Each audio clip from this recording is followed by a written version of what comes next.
The conflict between Iran and Israel is rooted in ideology, regional power struggles, and security concerns rather than direct warfare. Before 1979, Iran and Israel maintained quiet cooperation, but everything changed after Iran's Islamic Revolution.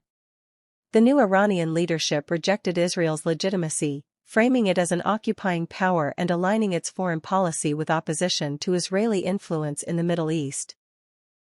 Since then, Iran has positioned itself as a leading supporter of groups hostile to Israel, including Hezbollah in Lebanon and Hamas in Gaza.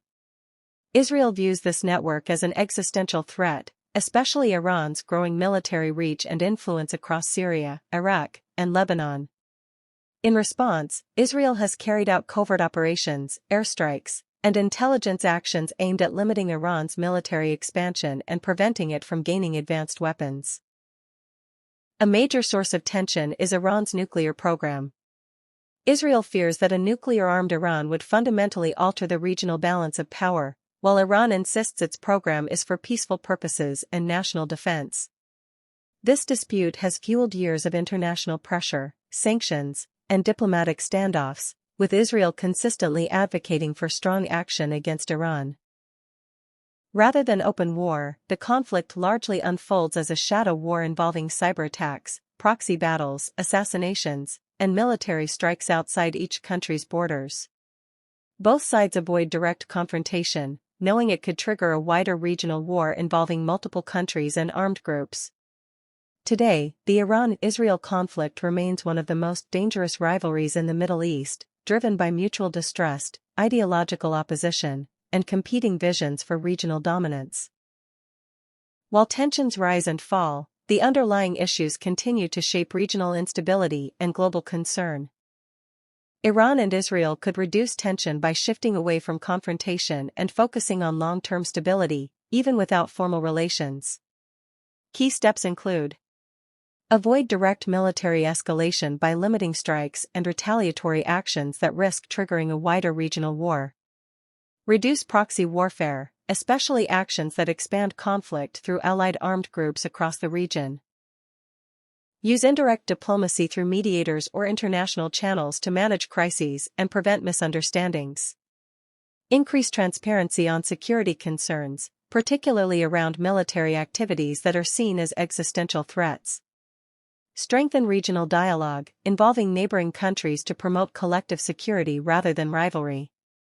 Prioritize civilian protection, avoiding actions that heighten humanitarian suffering and fuel further hostility. Support international agreements, especially those aimed at arms control and nuclear nonproliferation.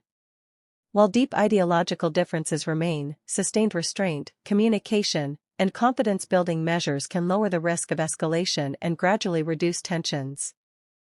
The possibility of war between Iran and Israel exists, but it is currently more of a high-stakes tension than an imminent full-scale conflict.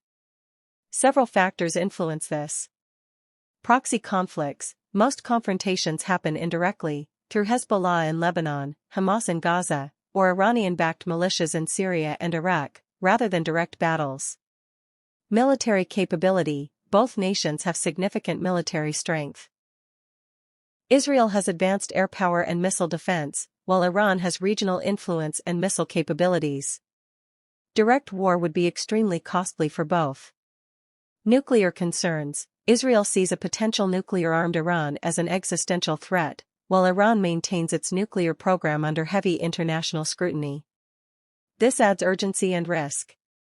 International pressure. Global powers often act as a buffer, discouraging escalation while promoting diplomacy or sanctions.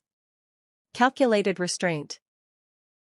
Both countries are aware that open war could trigger wider regional conflict involving multiple states, so they often rely on covert operations and deterrence. In short, while war is a real concern, the current conflict is mostly a strategic and proxy struggle, with both sides balancing aggression against the risk of uncontrollable escalation.